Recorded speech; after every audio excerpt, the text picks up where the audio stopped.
사실 오늘 기사 픽하려고 했던 게 그 청와대 민원 중에 중국인들 그 부동산 사는 거는 왜 규제 안 하냐 이 얘기. 이게 지난주인가 지지난주에 PD수첩에서 한번 깠잖아요.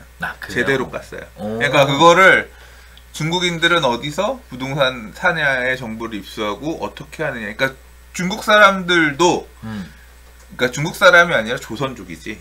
조선족 분들도 똑같이 그냥 부동산, 그러니까 제가 본 느낌은 그거야. 똑같이 그냥 갭 투자하는 거야. 그러니까 우리나라 사람 투자하듯이 투자들을 하는 건데 그런 대출 규정 완화, 그러니까 좀 완화되어 있는 부분들이 있고. 그렇죠. 외국인이, 그러니까 외국인이 한국에서 부동산 투자를 할 때 우리는 세대라든가 이런 기준으로 엄청 대출이 막혀 있는데. 외국인들은 자기가 스스로 제출하지 않으면 얘랑 나랑 가족인지 뭔지 이렇게 증빙할 방법이 없으니까 대출이든 뭐든 규제에서 상당 부분 되게 자유롭다는. 그냥 생각해봐. 우리도 내가 4인 가족인데 4인이 각각 1인이라고 생각하면 1인 2주택하고 그러면 개념이 완전 달라지는 거잖아요. 그렇죠. 그런 부분에서 많이 좀 풀리기 때문에 조금 되게 역차별이 있고 그렇다. 그러니까 그 방송에서 보면 좀 약간 좀 제가 생각할 때는 어거지인 경향이 있어. 그러니까 중국 SNS 이런 곳에서 나 한국에서 뭘 사서 얼마 벌었고 어떻게 했고 뭐 하는데 뭐 이제 그걸 보고 사람들이 투자한 데를 찬다 그래서 그거는 저는 뭐 하나의 사람들이 정보를 어떤 입수하는 하나의 채널인 것 뿐인 거지. 뭐 그거만 가지고 전적으로 의존해서 한다고 하기 좀 어렵고. 근데 하는 방식 자체는 그냥 좋은 위치의 부동산을 소위 말하는 마용성, 강남 3구 뭐 이런 핵심 지역들에 있는 부동산들 찾아서 잘 이렇게 투자하는 것도 그러니까 레버리지를 80% 90% 그렇게 해가지고 돈을 끌고 와서 주들을 가득 끼고 와서 갭 투자들을 하고, 그러니까 자기 자본보다 높은 그리고 뭐 제대로 전업 투자하시는 사례 같은 경우 보니까 그거를 해요. 사서 리모델링해서 밸류에이션을 높인 다음에 다시 팔고 그것만 전문으로 하는 사람도 있고. 그래요? 예, 그러니까 우리나라에서도 전업 투자자라고 하는 그 비즈니스를 똑같이 하는. 그러니까 갭 투자 전문가 있고 있듯이 그냥 그게 조선족인 거야. 그러니까 국적은 중국이라 그런 부분이 풀려 있는데 약간 조금 돈을 더 갖다 쓸 수 있는데 할 수 있는 행위 자체는 하는 행위는 말도 한국말 쓰고. 한국 잘 알고. 그러니까 그 사람들은 그게 되니까 역차별이다. 막아야 된다 그런데 그건 조선족이니까 막고 뭐 미국 사람은 이것도 이제 그것 때문에 외국인에 대한 만약에 그걸 막는다고 하면 방법은 그런 거 있겠죠. 그러니까 지금 해외에서 하고 있는 것처럼 외국인은 부동산 살 때 취득세 30% 뭐 이런 식으로 대출 금지. 뭐 이제 대출 금지는 아니지만 대신 진입허들을 지금 뭐 영국이나 싱가포르나 이런 데 같은 경우는 외국인이 부동산 취득할 때 취득세를 높게 매겨서 쉽게 못하게끔 그런 뭐 어떤 걸 세워야 되는 건지 모르겠습니다. 그렇게 뭐 우리나라 사람들은 중국의 부동산 사는데 굉장히 어렵고 뭐 국제 상호 협의 무슨 주인가 뭐 어쩌고저쩌고 얘기하면서 근데 반면에 중국 사람들 우리나라 땅 사기가 부동산 사기가 쉽다고 그런 얘기들 나오면서 그리고 또 요새 또 유튜브 보니까 장첸의 나라 중국에서 대한민국 사들인다고 또 열심히 떠들어 제끼시던데 그게 인기 급상승 유튜브. 그러니까 그 내용 이어져 있는 건데 사실 저는 잘 모르겠어요. 그러니까 뭐 중국 사람이 우리나라의 부동산을 사면 안 되나. 심정적으로는 이 개새끼 뭐 이렇게 뭐 그런 심정적으로는 그런 부분이 없잖아 있긴 하지만 원래 투자도 그렇고. 그게 외국 자본들 들어와서 우리나라 미국이 그런 거 아니야. 전 세계에서 미국을 사고 싶어가지고 그렇죠. 가는 그런 거다. 그게 그렇게 물론 이제 단기 그 방송에서도 보면 완전 잠깐 들고 있다 팔고 하는 어떤 그런 단타? 그런 느낌으로 그래서 이제 얌체이기도 하고 먹튀 자본 뭐 이런 느낌으로 약간 포장이 되기도 했는데. 모르겠습니다. 이게 그러니까 외국 사람은 한국의 부동산을 사서 돈을 벌면 안 된다라는 그런 게 맞는 내용인 건지 우리나라 사람은 외국의 부동산 사서 이득을 누리면 안 된다. 형평성 문제인 거지. 우리나라들 보면 베트남 투자 뭐 어디 투자 중국 투자 우리나라 사람들이 중국 가가지고 투자해서 돈 얼마나 많이 벌었는데 진짜 많이 벌었어요. 그 간 사람 한 사람 중국은 엄청나게 많이 올랐잖아요. 그래서 우리나라 사람들 중국 가서 많이 샀단 말이야. 그러니까 주로 이제 중국에 비즈니스 하는 사람들이 가가지고 집 월세 하니까 사가지고 그쪽 이제 다닌 친구들 얘기 들어보면 그렇게 해서 뭐 얼마를 벌었네 하고 너도 좀 사라 그래서 야 나는 한국 거 살 돈도 없는데 내가 왜 모르는 동네 가서 사냐. 그게 이제 다 맞물려서 그 다음에 베트남 가고 그 어떤 외국에서 부동산 돌아가는 걸 잘 아는 사람들 이렇게 하는 거니까. 근데 그럼 그것도 그 자국 내에서는 욕 먹을 일인가? 상대적인 부분에 있어서는. 그러니까 지금 뭐 얘기하는 거는 외국 사람이 부동산을 사서 돈을 벌면 안 된다 이런 개념보다는 역차별이 존재한다. 내국인에 대한 역차별이 존재하기 때문에 문제다라는 거잖아. 그러면 외국인도 내국인과 동일한 수준의 규제가 가는 게 합리적이다. 뭐 이렇게 보면 맞을 것 같은데 그걸 어떻게 해? 너 집 살 때 니네 나라에서 니네 나라에서 주민등록 등본을 하는 거 그건 맞긴 하고요. 떼오고 그렇지. 그거 이제 가라로 만들어내면 그거 어떻게 확인할 거야. 그러니까 뭔가 페널티는 좀 줘야 된다라는 내용이 일정 부분 설득력은 있는 거지. 그거 이제 고민하는 건 정부가 고민할 거고. 떼요. 실제적으로 보니까 그렇게까지 막 그 거래 외국인 중국인 소유 부동산 소유 비율이 높은 건 아니더라고요. 아니 근데 자체가 이제 감정을 상하게 하는 거죠. 근데 실제로 강남에 아크로 리버파크 이런 거 입주할 때 나 아는 부동산 사장님은 중국어 가능한 직원을 뽑으려고 계속 구했어요. 그러니까 새로 실제로 이렇게 살려고 하는 매수하려는 사람들이 직원을 뽑으려고 중국어가 되는 직원을 뽑으려고 할 정도면 얼마나 많이 컨택이 있었다는 얘기죠.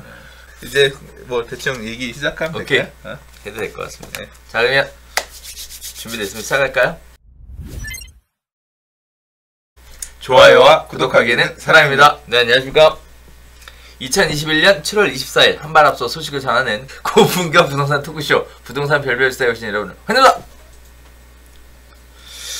자 우리 지난주 한 주 휴방하고 그리고 오늘 다시 재개하게 됐는데 잘 보내셨습니까? 네 뭐 앞서 말씀드린 바와 같이 잘 놀다 왔고 잘 지냈습니다.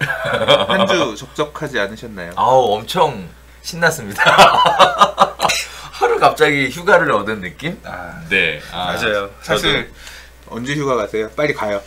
나도 한 주 놀게. 뭐 아무것도 못할 것 같습니다. 뭐 휴가 안 그래도 거리두기 때문에 지금 모든 계획을 캔슬하기 직전에 있는 상황입니다. 오래 살아야 되잖아요. 진짜. 그러고 보니까 다시 제 사무실 주변에 있는 가게들도 저녁 영업이 이제 힘들어졌어. 제가 자주 가는 와인집 사장님은 아예 그냥 2주 문 닫고 어차피 손님 안 온다. 이게 6시 이후 2인 이상 집합금지 때문에 그 2명까지밖에 안 되잖아요. 그러니까 모임이나 이런 게 어려우니까 그냥 아싸리 포기하고. 되게 예약하기 힘든 술집도 하나 있었는데 거기는 이제 예약이 돼. 예약이 돼요? 모임이 애초에 그러니까 그런 식으로 이제 자영업자분들은 좀 타격이 엄청 힘들더라고요. 이 근처에 여기가 사당하고 이수 상권이 나쁘지 않은 상권이거든요. 근데 그 공실인 1층 상가들이 그것도 목이 괜찮은 데들이 눈에 띄고 있습니다. 그동안 임대료들이 조금 셌던 데들이 전부 다 지금 공실로 되게 힘든 시기인 거지. 그렇죠. 그리고 또 8월 8일까지 또 2주 연기 한다고 하고 그때도 나아지지 않으면 더 강화하겠다고. 지금 코로나 확진자가 이렇게 줄지 않고 있으니 그러니까요. 심각한 상황입니다. 아무쪼록 우리 시청자 여러분들도 건강관리 잘 하시고 그리고 방역관리 잘 하셔서 무탈하게 지나가셨으면 하는 바람이. 이게 코로나 한번 걸리면 진짜 파탄 나잖아요. 이게 주변 막 이런 것까지 해가지고 그런다고 하더라고요. 그래서 저는 그래도 사실 화표가 큰 것 같아. 굉장히 감사한 거는 제 주변에는 아무도 없었어 지금까지. 그래서 잘 몰라. 근데 모르고 사는 게 행복한 것 같아요. 없었으면 다행인 거고. 그러니까 너무 다행이에요. 자 오늘 첫 번째 소식부터 진행해 보도록 하겠습니다. 지금 오늘 총 5가지 이야기를 가지고 말씀을 한번 나눠보도록 하겠는데요. 다양한 주제를 가지고 시작을 한번 해볼게요. 자, 첫 번째 소식입니다. 자, 서울에 7만 가구 주택을 공급하겠다라는 정부의 약속이 1년이 지났는데 실행은 절반도 안 된다라는 겁니다. 자, 25만 가구 후보지를 확보했다라고 얼마 전 발표를 했는데요. 첫 삽 뜬 곳은 단 한 군데도 없다라는 겁니다. 주민 반발 등 공공주도의 공급도 생각보다 굉장한 난항을 겪고 있는 상황인데요. 자, 공공정비사업 목표 물량 대비 현재 주민동의 확보 물량이라고 해서 지금 표에 보이시는 것처럼 공공재개발과 공공재건축의 8사 대책 목표 물량과 현재 확보 물량에 대해서 나오는데 격차가 어마어마하게 심각하다라는 게 보여지실 겁니다. 자, 또 도심 공공주택 복합사업 주요 후보지 동의 현황도 보면요. 뭐 3분의 2호권 50% 이상, 30% 이상, 10% 이상 해서 각각의 지역들에 대해서 쭉 나오고 있는데 보이시는 것처럼 거의 어려운 이런 상황들이 놓여져 있는 상황입니다.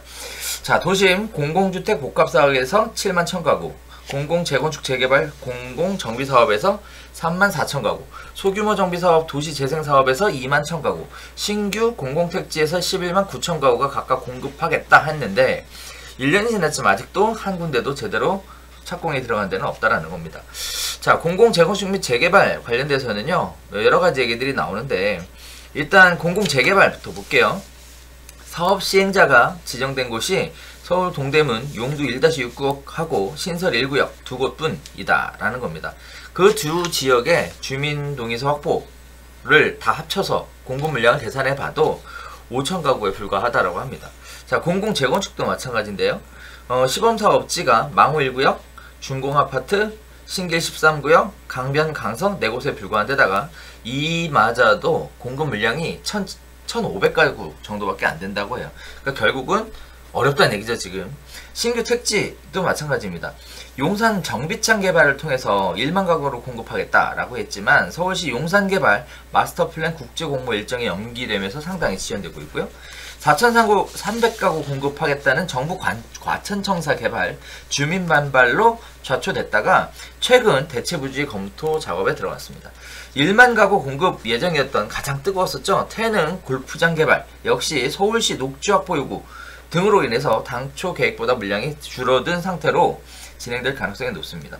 도심 공공주택 복합사업도요, 지방 주민 반발하고 지방자치단체와의 조율 지연 등으로 잡음이 일고 있는 상황이고요. 이사대책 핵심인 도심 공공주택 복합사업이 지금 증산 4구역 등 시범사업지 8곳에서 지구지정 요건, 주민 3분의 2 이상 동의를 달성하는 등 효과를 내고 있다고는 하는데 만족할 만한 효과는 아닌 것 같습니다. 자, 여러가지 지금 8사 대책에서 공급을 약속했었던 부분들에 대해 이야기를 좀 나누고 있는데요. 여기 보면 늦어지는 것 같습니다. 다 전체적으로 이렇게 늦어지면 안 될 것 같은데 왜 늦어지는 걸까요? 왜 물어봐요? 안 늦어질 거라고 생각했어요? 늦어질 거라고 생각했지. 근데 많은 될 거라고 생각은 했어요? 많은 분들이 기대하셨을 거 아니에요, 지금. 기사 자체가 그냥 그러니까 원래 당시에 8사 대책이라고 하는 것 자체가 그냥 시그널적인 측면이지 이게 그렇게 쉽게 되는 택지 확보라고 하는 게 이렇게 쉽게 되는 문제. 박정희 때나 박정희 시절에 그냥 말 그대로 불도저로 밀어붙이고 그때는 그 시절에는 그런 식으로 설계도 그냥 부수고 나서 설계하고 막 그러면서도 했던 시절이니까 됐지. 되겠어 이게 그렇게 빨리. 아니 그러니까 이 기자들도 어차피 깔려고 쓴 기사니까 그러려니 하긴 하는데 언제는 그 기자들도 그렇게 쓸 거 아니야. 이렇게 깔려고 쓸 때는 왜 이렇게 속도가 느리냐가 쓰고 이제 이러다 사고 나면 이 물량을 공급하기 위해서 충분한 주민들과의 설득과 대책과 이걸 통해서 만든 다음에 그 다음에 천천히 진행해야지. 급격한 이 추진이 문제다. 당연하지. 여기 이 동네에서 지금 살고 몇십 년 동안 살고 있는 사람들이 얼마나 있는 동네인데 그걸 그렇죠. 갈아엎는 게 지금 갑자기 정부라는 놈이 나타나가지고 내일부터 여기 다 내 쪽 거 여기다 아파트 짓겠습니다 하면 거기 있는 사람 중에 찬성하는 사람도 있겠지만 반대하는 사람들도 있고 한데 그게 어떻게 이렇게 빨리 되겠어요. 근본적으로 그렇죠.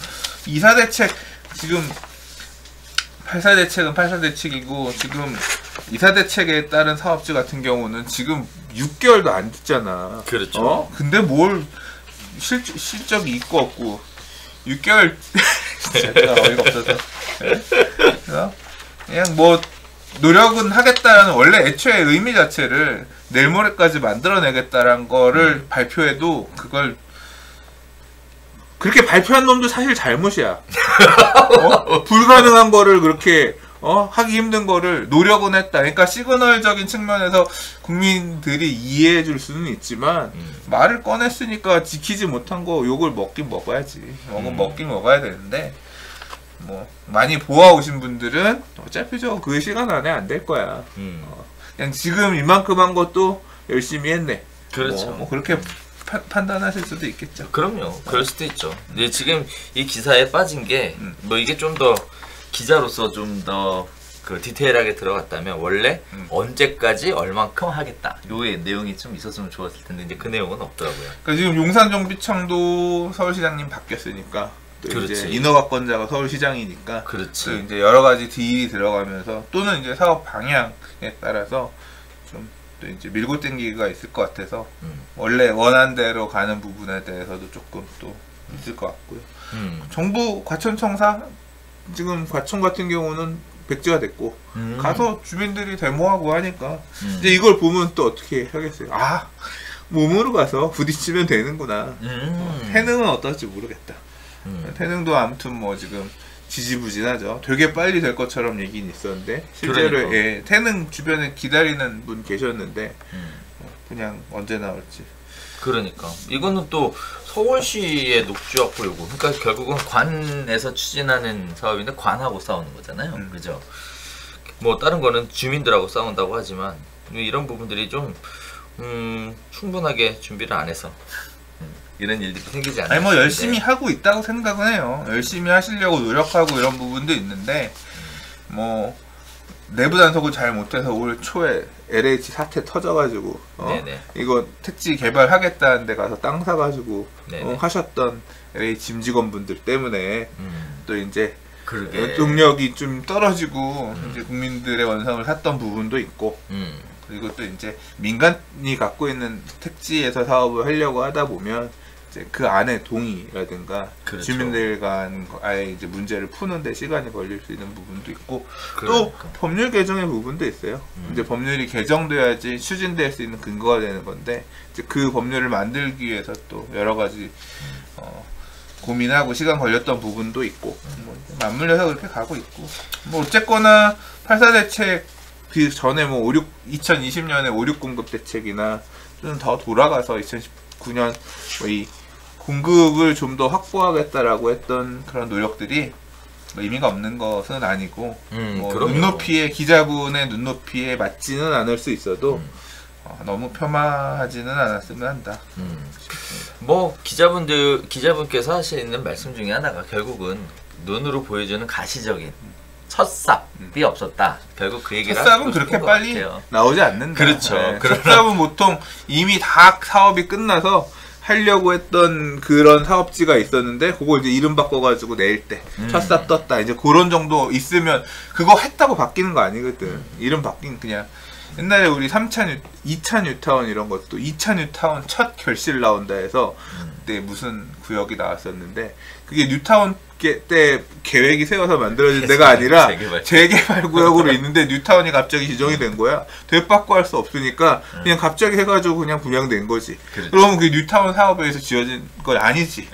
종전 계획에 따라 가다가 이름만 바뀌어서 간 거지. 그러니까 그런 거는 크게 의미가 없고 실제 뒤에 있는 큰 그림 숲을 보자면 어쨌거나 노력은 하고 있다. 뭐 이렇게 지금 지어지게 되는 새 아파트들을 받게 되실 몇 년 뒤에 수요자들은 좋겠죠. 왜? 받게 될 수요자들은. 그러니까 이런 사업이 있었으니까 받을 수 있는 거니까. 혜택이. 그렇지. 자, 두 번째 이야기 들어가 보도록 할게요. 임대보증보험 관련된 얘기들이 지금 연일 신문 기사에 나오고 있습니다. 가입하고 싶어도 못하는데 과태료 물판이라고 하는데요. 매달 의무가입 앞 면제 사유를 만들어줬습니다. 그래서 임대사업자가 면제를 받을 수 있게끔 만들어줬는데 동떨어진 자재 때문에 사람들이 불만이 계속 나온다고 합니다. 뭐 다음 달 18일 임대보증보험 의무 가입을 앞두고 13일 국회 국토교통위원회에서 가입 면제 사유를 추가한 민간 임대주택 특별법 개정안이 통과가 됐습니다. 개정안은 이달 내 시행 예정이고요. 현장에서는 보험에 가입하고 싶어도 가입할 수 없다는 문제가 여전하다라는 얘기들이 나오고 있는데요. 자, 일단 궁금해하실 게 임대보증보험에 대한 것이 궁금하실 것 같아요.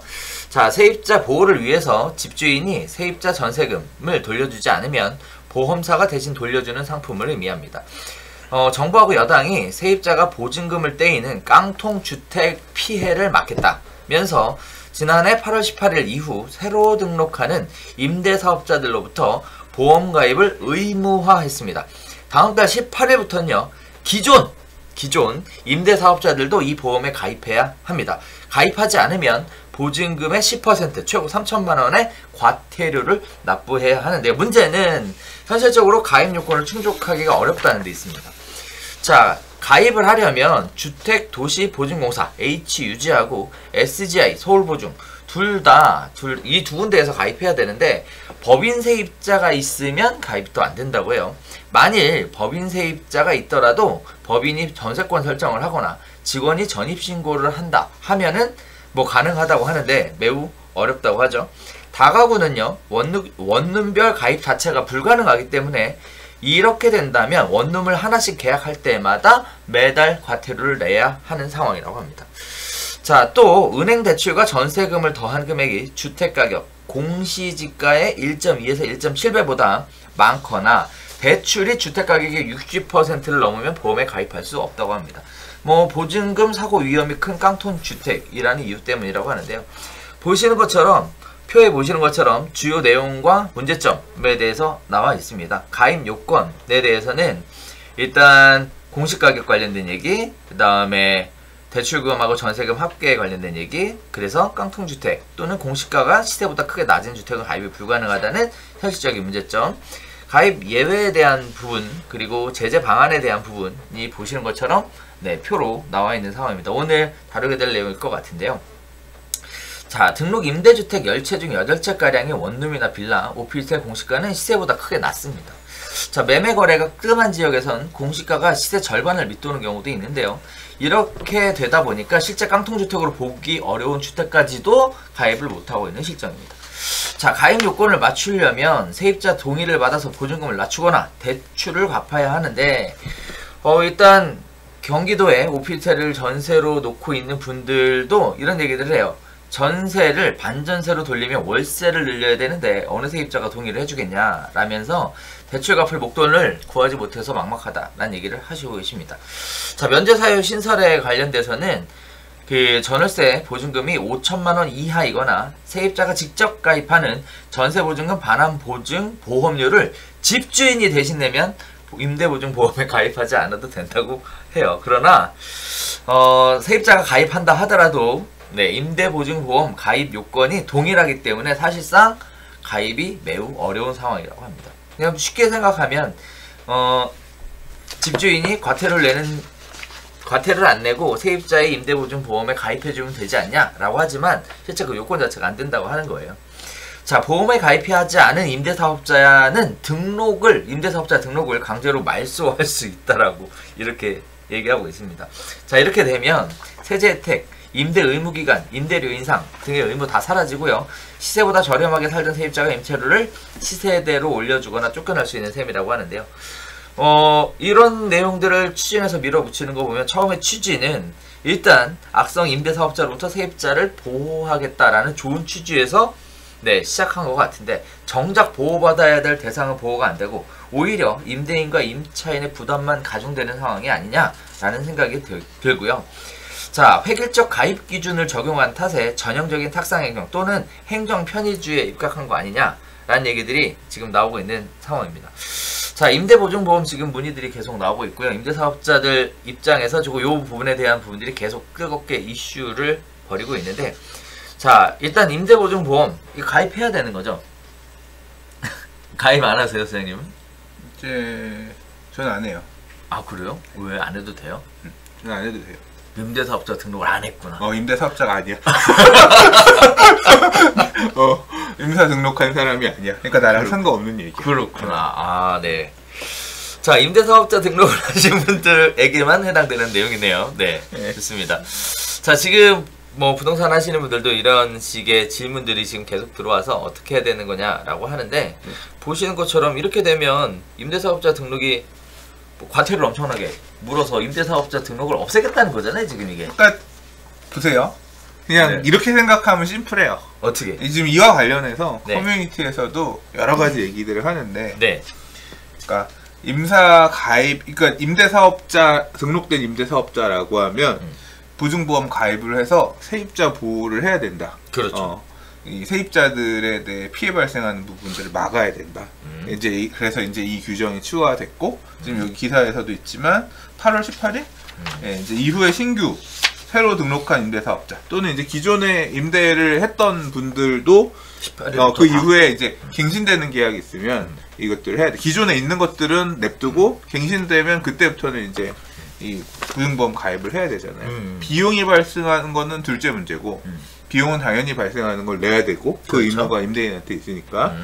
그리고 이제 그와 별개로 만약에 가입을 못하면 과태료가 되게 무겁고 엄청난 페널티를 준다는 거죠. 보증금의 10%면 자, 근데 임대사업자 관련한 제도를 보면 그렇잖아요.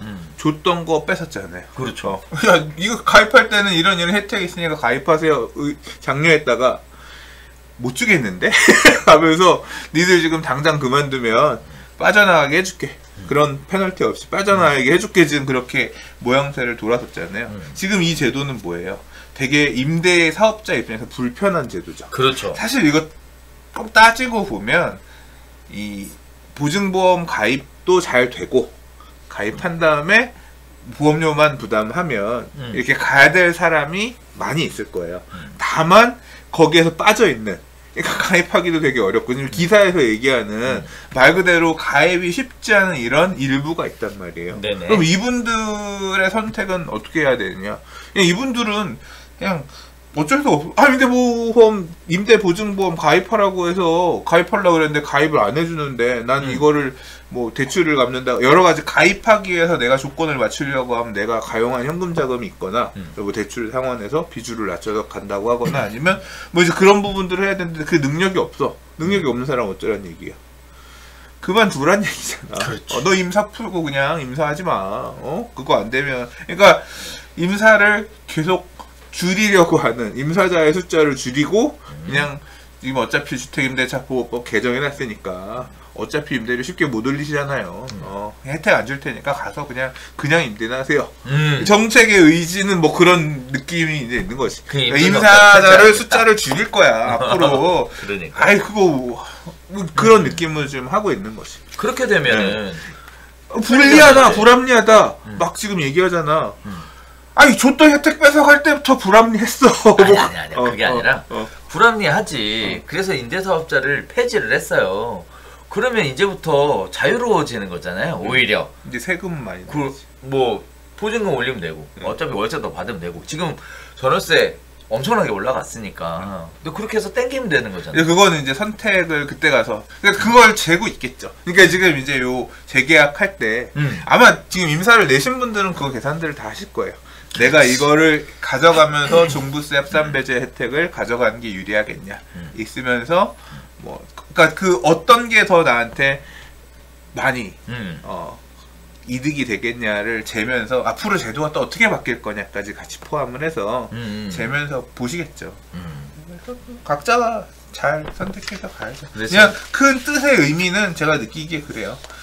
뭐 세입자를 보호한다는 측면, 지금 사고가 터진 일들이 많이 있기 때문에 보증금 측면, 특히 지금 기사에서 얘기하는 뭐 가입이 힘든 아파트 이런 데서 지금 전세 보증금 못 줘가지고 사고 터지고 이런 사례는 별로 없잖아요. 그렇죠. 문제가 되는 건 빌라, 원룸, 뭐 다세대 주택, 뭐 이런 전세 비중이, 전세로 들어갔을 때 비중이 높았던 데들에서 이런 사고들이 지금 많이 터지고 있잖아요. 그러니까 거기에는 세입자들을 보호하기 위해서 니들은 임대보증보험 가입해야 되고, 실제로 임대사업자들이 이 장난을 쳐가지고 사고, 지금 뭐 몇백 채 갖고 있는 누구 이런 사고들이, 그렇죠. 이런 소위 말하는 다세대 주택에서 다세대 주택 가서 통으로 찍어가지고 몇십 개 한꺼번에 사고 이런 거 하는 놈들이 똥 싸놓은 것들을 지금 보완을 하다 보니까 이런 제도가 나온 거 아니에요. 너 그렇죠. 앞으로 임사 가입할 때는 그거 해라.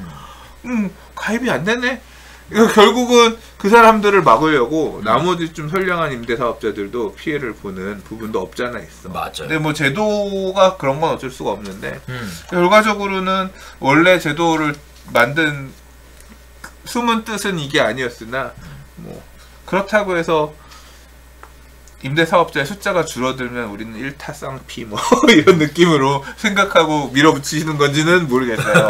모르겠으나 네. 모르겠으나 자, 이게 사실 저는 우리 시청자분들한테 드리고 싶은 말씀이 많은 분들이 소장님 얘기하셨던 것처럼 사실 이 내용은 결국은 요약을 해보면 종부세 합산배제 같은 세제상의 혜택을 누리는 게 크냐, 임대보증금을 인상하고 월세를 인상하는 게 혜택이 더 크냐, 이 두 가지를 비교해서 나한테 이득이 되는 선택을 해야 한다. 요건데 제가 보면 대다수의 많은 분들은 잘 모르시더라고. 모르지. 이런 부분들 본인이 직접 다주택 임대사업을 하시고 계시면서도 이러한 사실에 대해서 인지를 못하시는 연세 많으신 분들이 생각보다 엄청나게 많이 있더라고요. 그래서 저는 개인적으로는 이제 중개업 하시는 분들이 이런 부분들을 좀 공부하셔가지고 오시면 어떻게 하는 게 좋다 이렇게 보여주시면 컨설팅 쪽으로 좀 갈 수 있지 않을까 이런 생각도 좀 들어요. 저 개인적으로는. 네. 그래서 뭐 소장님이 얘기하셨던 것처럼 막 치밀하게 주판을 튕기고 계산기를 뚫리기는 사람은 전문 투자자이 거의 없다. 네. 대부분의 아마 사람들은 이게 안 되는 분들 일부의 분들, 그러니까 임대보증보험 가입이 힘든 일부의 분들이 되게 곤란한 상황일 거고요. 대부분의 분들은 그럼 가입해서 그냥 내고, 나중에 가격 상승분, 임대료 상승분에서 커버 치지 뭐 이 정도 마음으로 이게 몇백만 원, 뭐 이 금액 가액에 따라서 달라지는 거긴 합니다만 이제 결국 이번에 안 된 건 나중에 임대료에서 보상받을 수 있겠지. 또는 내가 매년 세이브하고 있는 뭐 종합부동산세라든가 세금에서 혜택을 보고 있으니까 뭐 내지 뭐 이 정도 마음으로 좀 접근하시지 않을까 싶습니다. 물론 이게 내야 되는 거는 불만이지. 반반 뭐 이렇게만 했어도 조금 세입자랑 반반. 사실 세입자가 임대를 싸게 계속 있을 수 있으니까 그렇죠. 더 뭐 이렇게 하면 근데 뭐 법이 항상 그렇지. 우리나라 임대차 보호법이라고 얘기하지만 임차인 보호법이 정확하게는 임대인 보호법은 아니지. 뭐. 그렇지. 네. 자, 세 번째 이야기로 갈게요. 재건축 2년 실거주 의무를 드디어 폐지했다고 합니다. 전세난 해소의 단비가 된다. 이런 얘기들이 있는데요. 정부가 최근 재건축 추진단지 소유주의 실거주 2년 규제 방안을 백지화시켰습니다. 그 이후에 강남권 재건축 단지 전월세 물량이 최근 급증하고 있는데요. 재건축 단지에서 전세 매물이 나오면서 전세난 해소로 이어질지 관심이 이어지고 있습니다. 자, 그런데도 서울 아파트 전세값은 6개월 만에 최대 상승치를 보여주고 있습니다. 임대차법 시행, 공급 물량 부족 같은 원인인데요. 재건축 전세 매물이 늘어도 물량이 제한적이기 때문에 하반기엔 여전히 전세 수급 불균형이 계속될 것이다. 이렇게 예측하는 사람들도 있습니다. 자, 재건축 조합원 실거주 2년 의무화가 지난해 정부가 내놓은 6.17 부동산 규제 대책의 핵심이었는데요. 재건축의 투기성 수요를 차단하겠다라는 뜻으로 추진이 됐었습니다. 하지만 실질적으로 정책의 영향은요, 집주인들이 실거주 요건을 채우기 위해서 세입자를 내보내고 전세난 서울 전역으로 확산시키는 계기가 됐습니다. 특히 지난해 7월 시행된 임대차 보호법 3법 시행과 겹치면서 전세 매물이 줄고 전세값은 고공행진을 하고 있는 상황인데요. 서울 아파트의 전세값은요, 재건축 이주 수요가 있는 지역을 중심으로 매우 강세를 띠고 있는 상황입니다. 자, 서초 잠원 등 대규모 정비사업 이주 수요가 있는 서초구 아파트 그 전세값이 0.3% 올랐고요. 서울에서 가장 높은 상승률을 기록하고 있습니다. 그 외에 송파구, 방이동, 오금동 등이 상대적으로 저가 단지 위주로 올라가고 있고요. 강동구가 0.15% 올라가면서 고덕, 길동 위주로 올라가고 있고, 강남구가 일원동, 수서동 위주로 올라가고 있고요. 동작구가 0.2% 올라가면서 지난해 8월 첫째 주 이후 49주 만에 최대 상승폭을 기록하고 있습니다. 자, 대치동 음마아파트의 전세 물량은요, 이 실거주 2년 폐지와 맞물려서 지난 12일 74건의 전세 매물에서 일주일 만에 163건으로 120.2% 증가했습니다. 자, 월세를 포함한 매물도요, 154건에서 278건으로 일주일 새 80.5%가 늘어난 상황입니다. 자, 그 외에 마포구 성산동의 성산시청 단지는 일주일 사이 전세 매물이 20에서 40건, 100% 늘었고요. 강남구 개포동 현대 1차 단지는 22건에서 32건, 노원구 상계동 상계중공 6단지가 45건에서 55건 등으로 전세 매물이 증가하고 있는 모습들을 보여주고 있습니다. 자, 재건축 2년 실거주 의무 폐지. 네, 폐지될 거다, 라는 얘기가 있었는데, 네, 이 부분에 관련돼서, 재건축 소유자들이 느끼시는 부분이 또 다르실 거고, 또 재건축 예정인 아파트에 거주하는 세입자분들의 입장이 또 다르실 거고, 인근에서 또 전세를 찾으시는 세입자들의 입장에서 또 다르실 것 같은데, 자, 일단 전세시장 안정화, 이게 가능할 것이냐, 라는 부분들이 가장 이슈이신 것 같아요. 어쨌든 이제 물량이 나오니까, 좀 안정화도 될 수 있을 것 같은데, 네. 단비라고 표현하더라고요. 뭐 결국 오래 대축되진 어렵다, 뭐 이런 식의 표현인 것 같은데 어떻게 보셨습니까? 그냥 별로 의미는 없는 얘기 같은데. 그래요? 그러니까 두 가지 얘기가 이제 기사 두 개를 엮어서 얘기를 했는데, 첫 번째 얘기는 이제 전자가 중요한 얘기예요. 제가 생각할 때는. 오케이. 재건축 투기과열지구 안에서 조합원지 양도 투기과열지구 안에서 분양 신청에 자격 제한을 걸겠다. 자격 제한은 뭐냐? 그러니까 투기과열지구에서 분양 신청을 할 때는 그 아파트에 실거주 2년 이상한 사람 실거주 2년 이상한 조합원에게만 분양 신청 자격을 주겠다라는 내용을 작년에 부동산 대책에 포함하면서 난리가 났죠. 맞아. 그래서 제가 생각할 때는 그때도 우리가 별별 수다 할 때 제가 6대부터 나왔어요. 네. 그랬었어요. 왜? 야, 자본주의 사회에서 거주를 했어야만 소유권을 유지할 수 있고, 거주하지 않았으면 소유권을 박탈하겠다라는 이런 규정을 어떻게 만들 수가 있냐.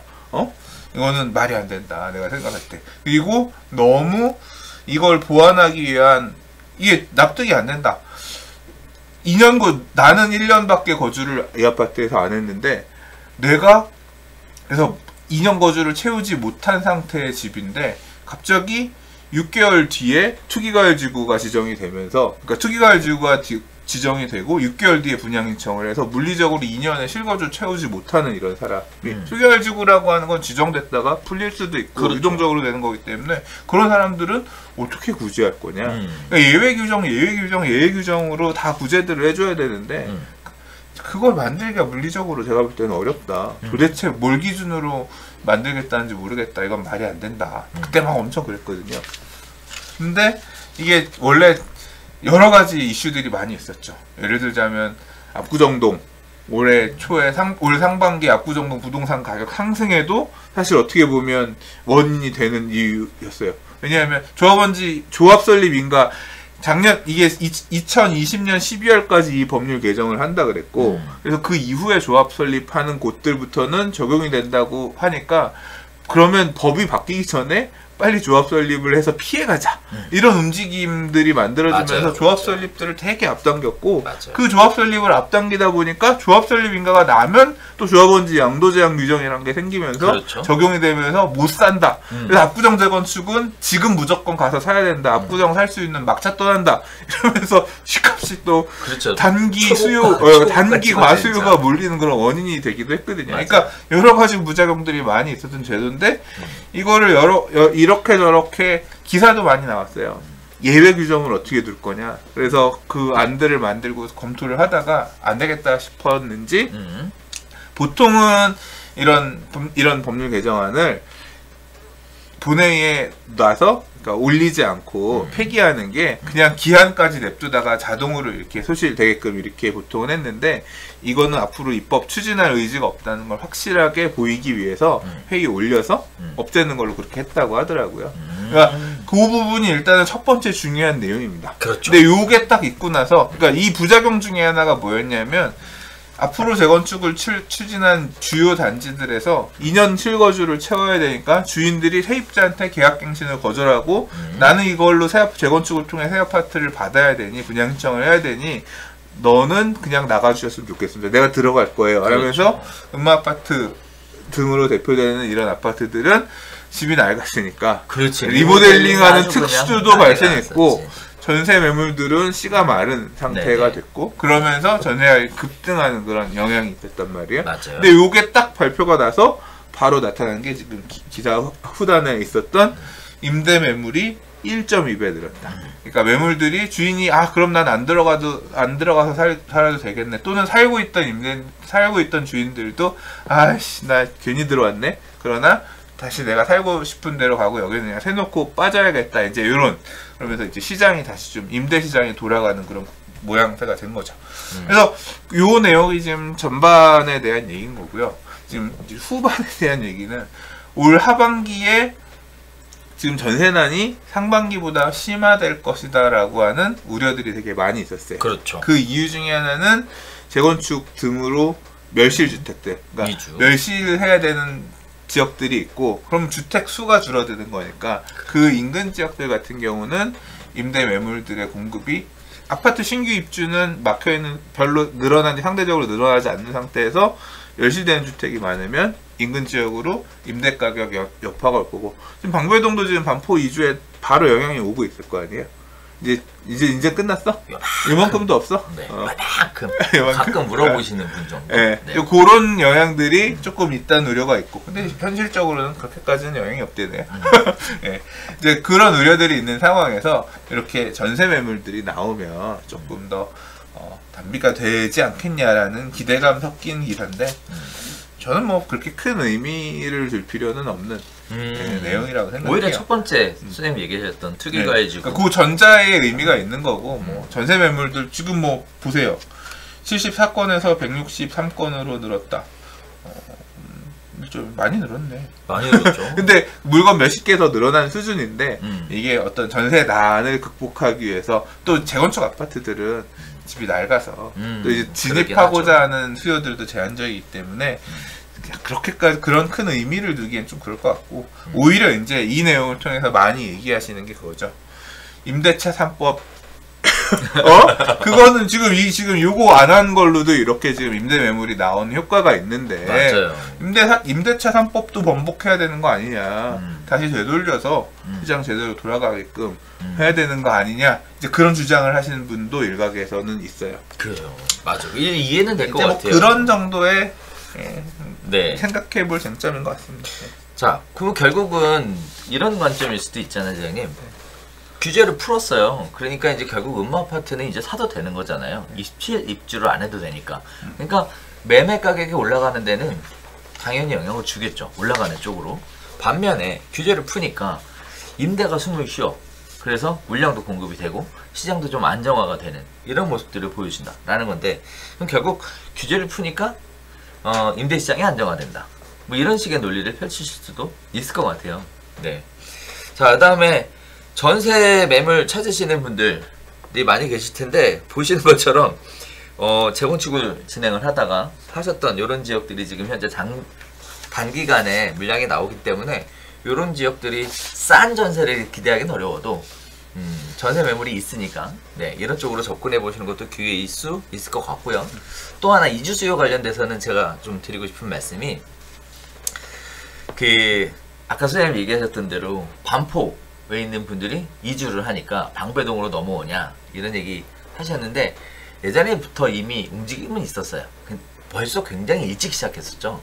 그래서 중간중간 문의도 오고 중간중간 거래도 이루어지고 근데 제가 개인적으로 느끼는 건 그 지역에 살아야 되는 사람들이 그 지역에 살던 사람들이 이 개발을 통해서도 그 지역에 계속 살려고 하는 사람들 이런 사람들이 그 주변으로만 가는 것 같아요. 멀어지면 멀어질수록 약해지는 것 같은데 반면에 꼭 거기 안 살아야 되는 사람들 근데 그게 대부분이더라고. 강남을 제외하고는 꼭 굳이 예를 들어 마포에 살다가 내가 자녀 교육이라든지 뭐 이런 식의 여건이 안 맞으면 안 되면 뭐 서대문이나 종로나 뭐 이렇게 은평이나 이렇게 넘어가시는 분들도 많더라고요.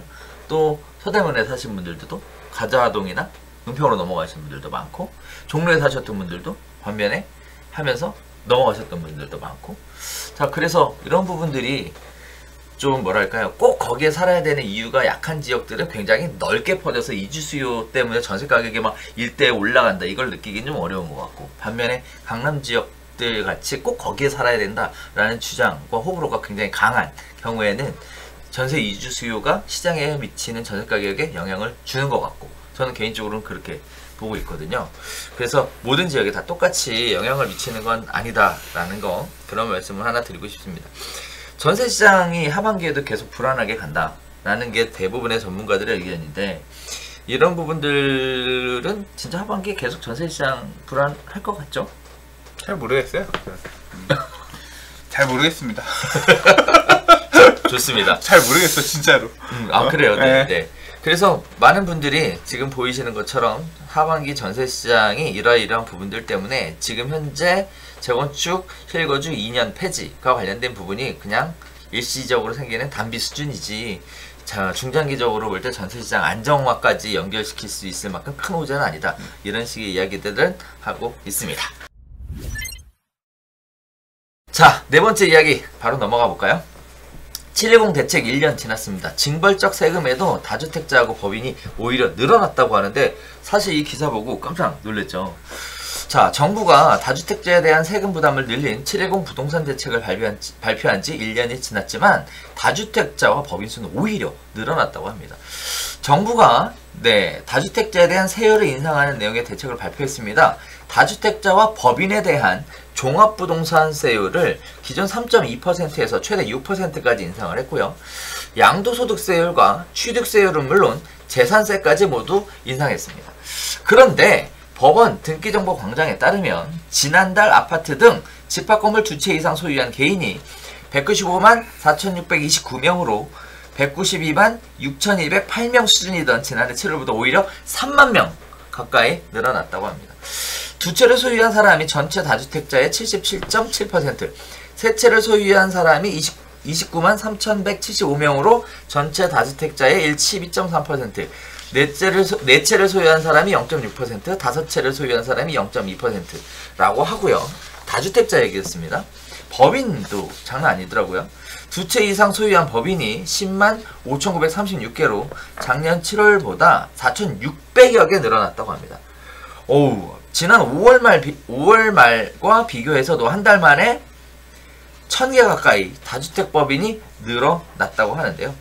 세금 부담이 증가하면 다주택자들이 집을 처분할 것이라는 정보와 기대와 달리 매도보다 증여를 택하는 사람이 많았고요. 거기에 따라서 주택 증여 건수가 올해 1월부터 5월간에 6만 6,919건으로 작년 같은 기간보단 무려 34.3% 증가했습니다. 자, 그리고요. 거래는 감소했지만 증여는 증가했습니다. 자, 이런 내용들을 쭉 종합해보면 일단 깜짝 놀랐던 사실 중에 하나가 다주택 세금에 대한 효과가 징벌적 세금에 대한 효과가 없었다라는 게 첫 번째고요. 두 번째는 그럼에도 불구하고 2주택 소유자가 굉장히 많이 늘어났다는 거예요. 자, 그리고 법인의 경우에도 무려 4,600개 그리고 지난 5월과 비교했을 때도 1,000개 가까이 늘어났다고 하니까 다주택을 통한 법인을 통한 주택 매입도 굉장히 활발했었다라는 게 보여지고 있고요. 자, 그리고 증여하시는 분들이 많이 늘어났다. 뭐 이거는 계속 다뤄왔던 얘기인데, 자, 그렇다 보면 일단 크게 세 가지 이야기를 나눌 수 있을 것 같습니다. 일단 첫 번째가 지금 세금에 대해서 과세하는 것이 효과가 있었냐, 우리가 이런 부분들을 한번 다시 봐야 될 것 같고, 두 번째는 다주택, 세 번째는 법인, 이렇게 세 가지를 좀 봐야 될 것 같은데, 일단은 저는 개인적으로 깜짝 놀랐어요. 오우, 취득세가 12%인 법인을 산다고? 선생님 어떻게 보셨습니까? 근데 이 기사에서 얘기하고 있는 부분은 좀 의아하고 놀란 부분도 있었고, 사실 네네. 그래서 이 사전에 확인을 위해서 방송하기 전에 여기저기 세무사들한테 전화 돌려가지고 내용 확인도 하고 결국은 종합부동산세법을 보고 나서 답을 얻었지만, 자, 이제 내용들이 몇 가지 포인트가 있는데, 일단 이 징벌적 세금화에서도 다주택자의 숫자는 늘어났다. 징벌적 세금이 대박이야. 효과가 도대체 있었느냐? 있었지. 내가 더 살 생각을 못 하잖아. 그러니까 영향을 끼치고 있다니까요. 그런데 그러면 이 늘어난 건 어떻게 설명할 거냐? 그걸 감안하고도 사겠다라고 하는 사람들이 있는 거지. 그러니까 이게 이 세금이 없었으면 2% 증가한 퍼센트가 훨씬 더 높았을 수도 있었지. 그러니까 징벌적 세금이 효과를 보이고 있어요. 저는 그렇게 생각해요. 아, 그렇지. 효과를 보이는 거지. 그러면 오케이. 늘어난 놈들은 노란한 사람은 이걸 집을 더 사서 가는 이 놈들은 도대체 누구냐?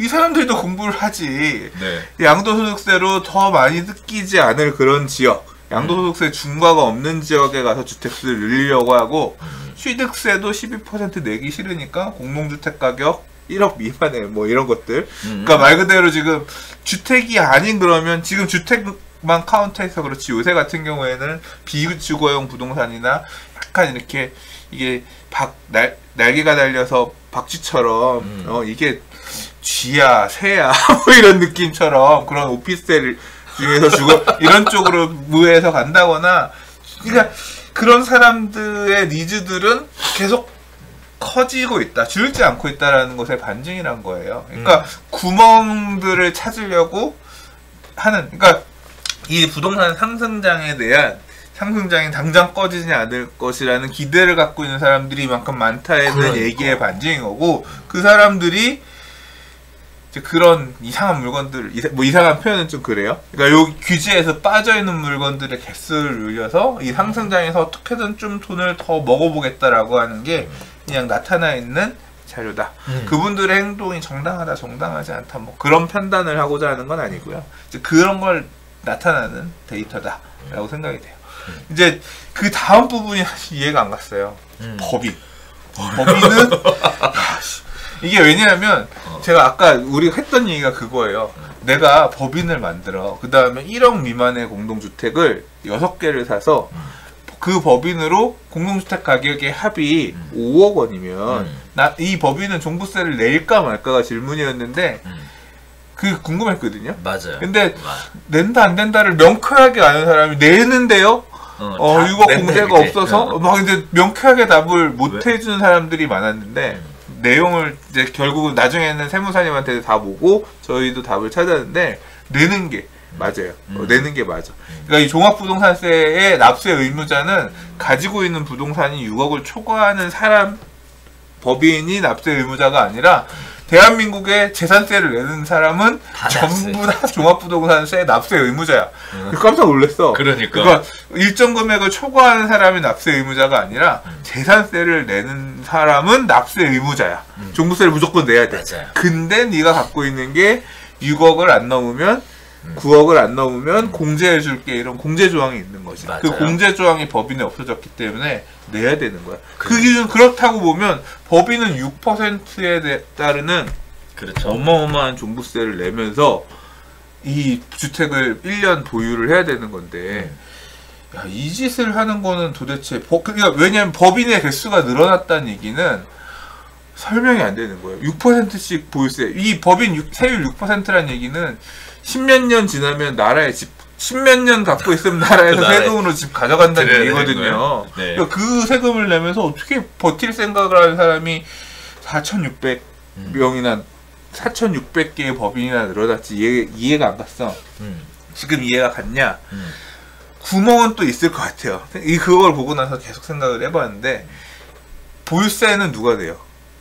6월 1일 소유자가 내잖아. 그렇죠. 그 기한을 잘 피해가지고 단타를 치면 세금 그러겠다고 지금? 그런 것들도 일정 부분 가능해. 물건도 가격의 가액 자체를 낮춰가지고 단타를 치면, 그리고 자산의 형태도 지금 여기는 이제 2개 이상의 소유한 법이라고 했지만 시기에 따라서 주택의 비중을 줄이고 비주거용 건축물의 비중을 늘리는 뭐 이런 형태로 운영을 해볼 수도 있을 거고, 그리고 또 어떤 계산도 가능하냐면요.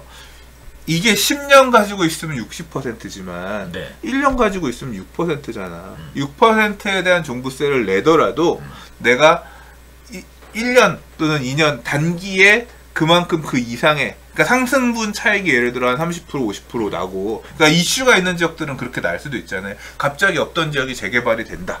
그러면 갑자기 있다가 확 튀면서 가격이 상승하고, 그걸 갖다가 세금 측면에서 양도소득세, 지금 중과되는 양도소득세보다 조금 유리한 형태로 해서 법인세로 회피할 수 있는 방법이 있다 라고 한다고 하면, 그러니까 세무적으로 잘 따져봐서 그런 구멍이 있다라고 하면 법인 유리한 구석도 어느 정도 있을 수 있거든요. 그러니까 그런 것들을 디테일하게 보는 사람들은 따져볼 수도 있겠지. 그러니까 있을 수도 있다는 얘기인 거지, 제가 디테일하게 검토를 해보진 않아서 또 그런 전문가가 아니라 모르겠으나, 그런 내용 아니고서는 이 늘어난 거 설명이 안 돼. 6%에 달하는 종부세를 내고 당장 네. 없애고 팔고 12%의 취득세를 내고 도망가기에 급급해야 되는데 늘어났다는 얘기는, 와 진짜 아무튼 대단한 용자들이 있는 그러니까. 우리나라는 위대한 나라다.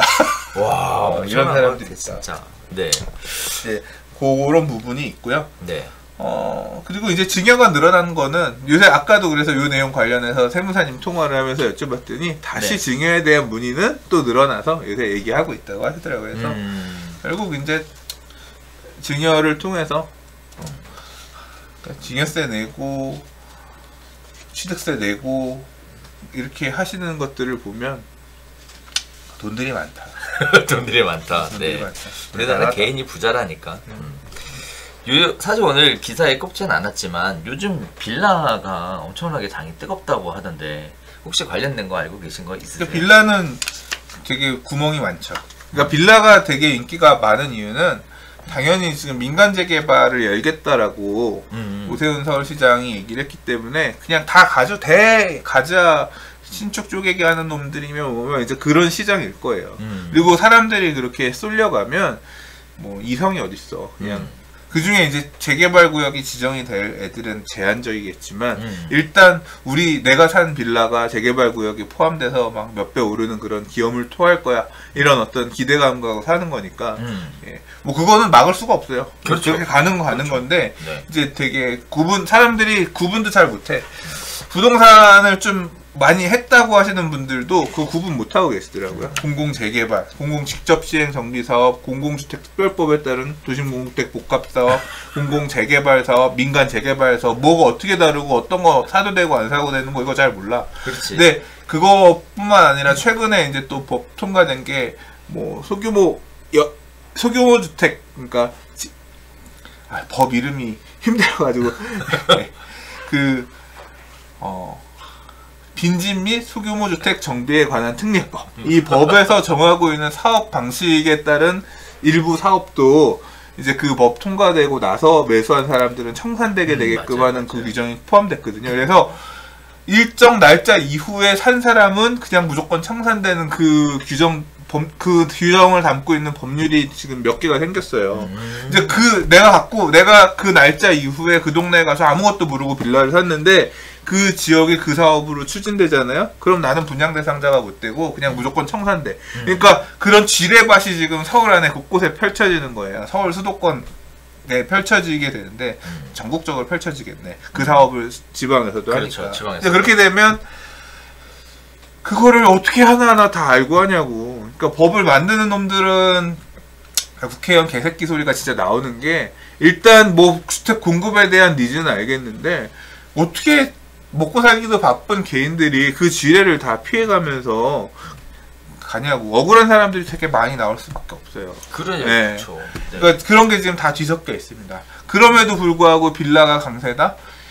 그러니까 이 자본주의 사회에서 부에 대한 욕구는, 이 욕망은 어떻게 제어가 안 되는 거야. 그리고 공부를 원래 재개발 투자, 재건축 투자에서 망하는 사람들 나와요. 제대로 공부 안 하고 샀다가 망가지는 사람들 나오거든. 맞아. 그냥 그런 과정에 있는 거야. 그거 뭐 가면서 당신 이 횡단보도 제대로 건너지 않아 교통사고 날 수 있으니 조심하세요. 맨날 다니면서 코치하고 다녀?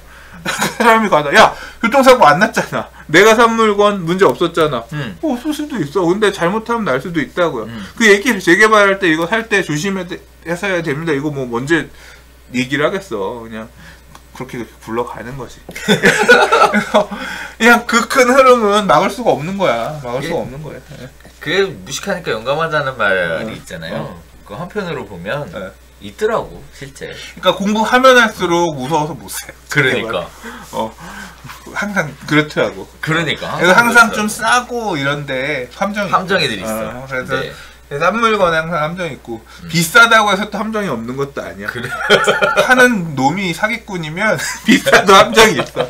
와, 제가 진짜 부동산 현장에서 보면 진짜 미친놈들 많이 봤어요. 저도 많이 봤어요. 진짜 막 이상 땅도 안 깔고 있는 뚜껑을 갖다가 막 엄청난 가격에 팔아 먹으면서 그 눈에 뭐에 씌어가지고 사는 사람들은 그런 것들을 이 냉정하게 못 봐. 나중에 이제 한 발 물러서 과거의 나를 보면 내가 미쳤었지 소리가 나오는데, 그러니까 진짜 그걸 갖다가 이걸로 설득해가지고 해먹는 업자들도 대단하고. 이렇게 얘기하니까 그러게 말이에요. 자, 아무튼 그렇습니다. 제가 아까 그 빌라 관련된 말씀은 왜 여쭤봤냐면, 지금 빌라 관련된 부분이 굉장히 시장이 뜨겁다는 얘기가 계속 기사에 나오고 있고요. 한편으로는 이 법인이 결국은 이런 빌라를 사기 위해서 만들어 놓는 건 아닌가, 이런 식의 생각이 들어서 잠깐 여쭤봤는데, 일단 거기까지 확대하는 건 아닌 것 같고. 네네, 잘 모르겠어. 네네. 일단 여기서 정리하도록 하겠습니다. 자, 마지막 5번째 이야기입니다. 자, 한국은행에서요, 금리 인상하겠다고 지금 계속 선전포고하고 있는 상황입니다. 부동산 시장에서는 금리 인상을 통해 부동산 시장을 못 잡을 것으로 예측하고 있는데요. 자, 금리 인상과 부동산 시장에 관련된 이야기 한번 시작해 보도록 하겠습니다. 자, 한국은행이 부동산 시장 과열을 지적하면서 금리 인상 의지를 보이는 가운데, 과연 금리를 올리면 집값 상승세가 꺾일지 시장에 관심이 쏠리고 있습니다. 자, 20일 한국은행에 따르면 금융통화위원회에서 지난 16일 기준금리를 0.5%로 동결하기로 했다고 합니다. 사상 최저의 금리가 계속되고 있는 상황인데요. 이번 금리 동결 결정도 7월 이후 코로나 바이러스 확진자가 1000명 올 정도로 사회적 거리두기가 다시 강화되면서 인상을 연기한 것에 불과하다. 인상을 하는 건 예정되어 있고 연기하는 것에 불과하다라는 해석을 보이고 있는 상황입니다. 자, 오는 8월과 10월, 11월 열리는 금통위에서 최소 한 차례 이상 금리가 인상될 것이다 라고 전망하고 있다는데요. 한국은행이 금리 인상에 대한 카드를 꺼내든 것은 부동산 시장 때문이라고 합니다. 가계부채 급증, 주택시장을 비롯한 자산시장의 버블, 이 두 가지 때문에 금리 인상을 고려한다는데요. 부동산 전문가들의 반응은 아주 사뭇 다릅니다. 결국 공급이 핵심이지 금리가 핵심이 아니다. 금리가 올린다고 해서 집값 내리지 않는다 라는 내용으로 지금 입을 맞추고 있는 것처럼 동일한 의견들을 내놓고 있습니다. 자, 금리를 인상하더라도 시장 안정화에 미치는 영향은 제한적일 것으로 본다고 합니다. 노무현 정부 당시 기준금리가 6%대였는데도 집값은 가파르게 상승했었다. 자, 집값 급등의 가장 큰 이유는 금리보다 공급 부족에 있는 데다가 금리를 올려 집값을 잡기 위해서는 짧은 시간 안에 금리 인상폭이 커야 하는데 현실적으로는 어렵다. 자, 금리가 오르면서 부동산 시장도 단기적으로 위축되겠지만 결국 공급이 원활하지 않으면 매수는 다시 강해질 것이다. 자, 오히려 금리 인상이 경기 회복 기대감으로 해석돼서 집값이 올랐던 적이 더 많다는 점을 염두에 두어야 한다. 자, 금리가 0.25% 오르면 1억 원을 대출했을 경우 1년 이자액 증액분이 25만원, 월 2만원 수준이다. 심리적 부담은 커질 수 있겠지만 개인적 관점에서 볼 때는 실질적 부담은 없다라고 보는 게 맞다. 자, 그리고 우리나라는 지금까지 주택 대출과 관련돼서 잘 관리하고 있어서 시장 자체가 급격히 무너지거나 가격이 안정화되는 건 어렵다, 이런 얘기들을 하고 있습니다. 자, 반면에 미국 얘기들을 잠시 하고 있는데요. 미국과 달리 우리나라는 개인의 비율이 높아서 금리로 인한 부동산 시장 타격이 그리 크지 않을 것으로 전망들을 하고 있고요. 또 개인 단위에서는 금리보다 대출 한도가 더 중요하기 때문에 이런 거 큰 영향을 미치지 않을 것이다. 계속 이런 얘기 나오고 있습니다. 오히려 전세 시장에는 금리 인상이 단기적으로 부담될 수 있다, 이런 얘기들이 나오고 있는 상황입니다. 자, 뭐 세입자들 수요들이 줄고 월세 대신 전세보증금으로 은행 이자 소득을 선택하는 집주인이 늘어나고 뭐 이런 식의 이야기들인데요. 자, 금리 인상이 부동산 시장 가격의 안정에 도움이 안 된다. 오히려 전세 시장에는 부담이 될 수 있다. 이런 식의 의견이 나오고 있습니다.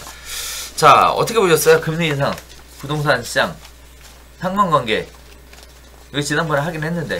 맨날 하는 얘기죠. 그러니까. 별로 그냥 기사에서 지금 읽어주신 기사 내용에 주된 내용들이 되게 많이 있고요.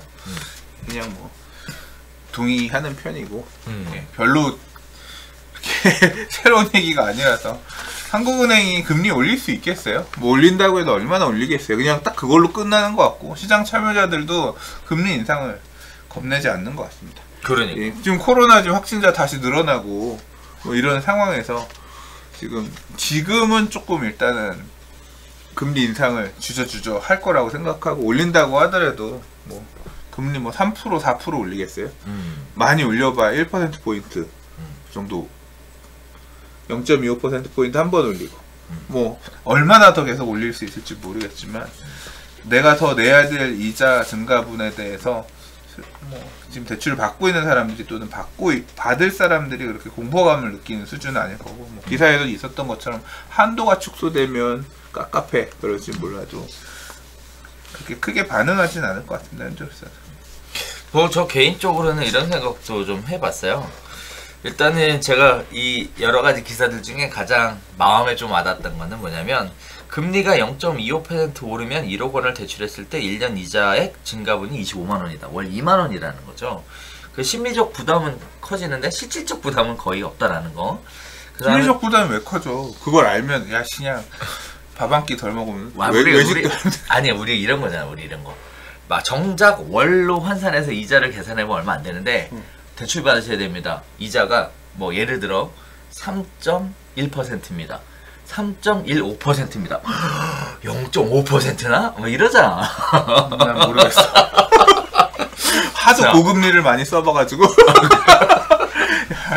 네, 일반 집값 오르는 거 생각하면 그 이자쯤이야 뭐 단련이 돼 있어서 그래요. 0.1% 금리 차가 사실 얼마 안 되거든요. 개인적으로는. 그런데 일반인이 느끼기에는 월로 환산해서 보지 않고요. 이자율로만 보니까 이게 엄청난 채무인 것처럼. 사람마다 달라. 알았어. 새마을금고대출 이런 거 썼던 사람들 우습지도 않어. 야 그거 갖고 쫄고 그러냐. 나 지금 얼마짜리도 내는데 이러면. 그럴 수도 있지. 자, 저희가 준비한 소식은 여기까지입니다. 날씨가 엄청나게 지금 폭염 때문에 덥고요. 열대야 때문에 굉장히 시달리고 있는 상황입니다. 뭐 에어컨 뭐 너무 밑에 계시면은 냉방병 때문에 고생하시는 분들도 종종 보이게 되는데요. 이럴 때일수록 제철 과일 잘 드시고 그리고 그 시원하게 피서도 좀 가시고 하셔야 될 것 같아요. 다만 사회적 거리두기 때문에 외부로 활동은 하기가 어려울 것 같습니다. 그러다 보니까 뭐 활동과 관련된 부분은 가급적이면 실내에서 가족들과 함께 하는 쪽으로 방향을 잡으시면 더 건강한 여름을 날 수 있지 않을까 라고 생각이 됩니다. 자, 저희가 준비한 소식은 여기서 인사드리도록 하겠고요. 다음 주에 새로운 소식으로 다시 찾아뵙도록 하겠습니다. 감사합니다.